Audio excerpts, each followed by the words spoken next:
Episode 76. பார்வை ஒன்று எப்போதுமே மிஸ்டர் அண்ட் மிஸ் கதைக்களத்துக்குள் போகலாமா? வாருங்க. தப்பு பண்ணிட்டியேடா மச்சான். சொல்லு, பாப்பா என்னடா பண்ணா? அவ வீட்டுக்கு போய் 2 நாள் ஆகுது தெரியுமா? வீட்டுக்கு போய் 2 நாள் தான் ஆகுதா? ஆமாண்டா, இத்தனை நாள் அவ இருந்ததே கிடையாதுடா. டேய், இதெல்லாம் உனக்கு ஓவரா இல்ல? என்ன ஓவரா இருக்கு? டேய், நீங்க 2 பேரும் பண்ற அலப்பறைய பார்த்தா நான் என்னமோ நீங்க 2 பேரும் மாசக்கணக்கில் பிரிச்சிருக்கீங்கன்னு நான் நினைச்சேன்.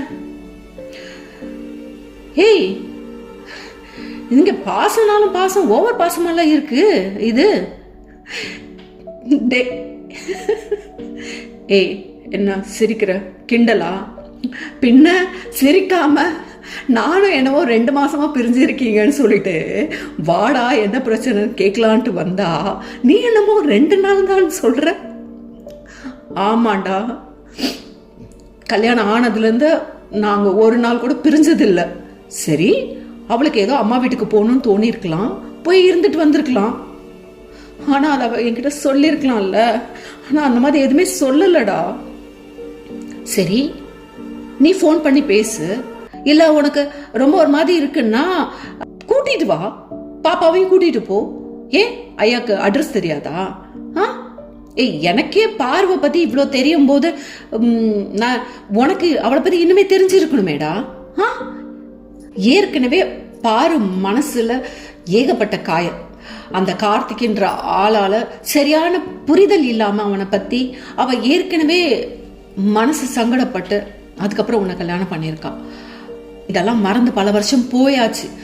பட் இருந்தாலும் இதை நீ அவகிட்ட சொல்லி புரிய வச்சிருக்கணும்ல. அது உன்னோட தப்பு தானே. போடா போ, 2 நாள் ஒன்றும் பெரிய விஷயம் கிடையாது. போய் அவகிட்ட பேசு. போகும்போது பாப்பாவையும் கூட்டிட்டு போ.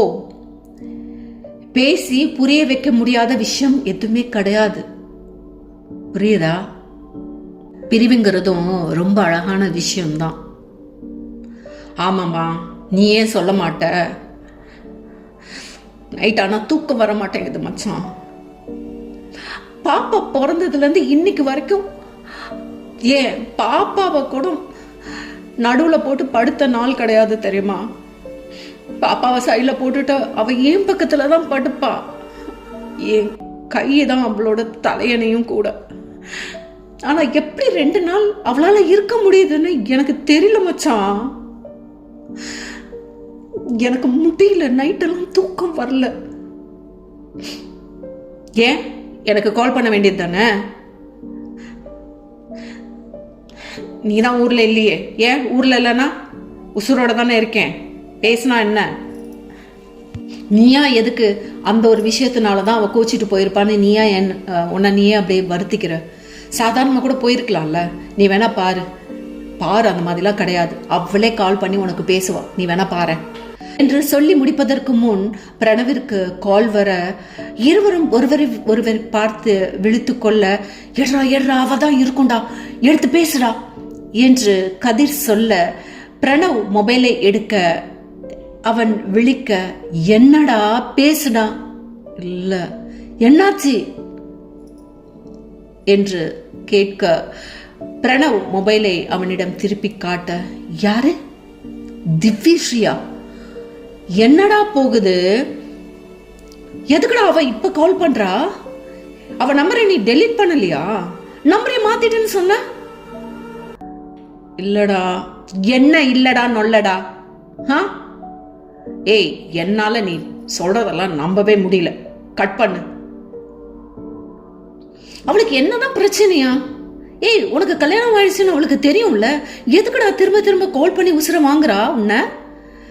ஏன் அடுத்தவங்க லைஃப்ல இப்படி பிரச்சனை பண்ணிட்டு இருக்கா? ஏன் அவளுக்கு கல்யாணம் ஆன ஆம்பளைங்க தான் வேணுமாமா? எனக்கும் கல்யாணம் ஆயிடுச்சு. நானும் உன்னை போல அழகா தான் இருக்கேன். என்கிட்ட வர சொல்லு. ஏய், அசிங்கமா பேசாத. பின்ன என்ன மயத்துக்கு அவ கால் பண்றா? கட் பண்ண வேண்டியது தானடா. நீ எதுக்குடா தயங்குற? நீ சரிப்பட மாட்ட. பேசாம மொபைல கொடு, நான் பேசுறேன். ஏய், வேணாண்டா.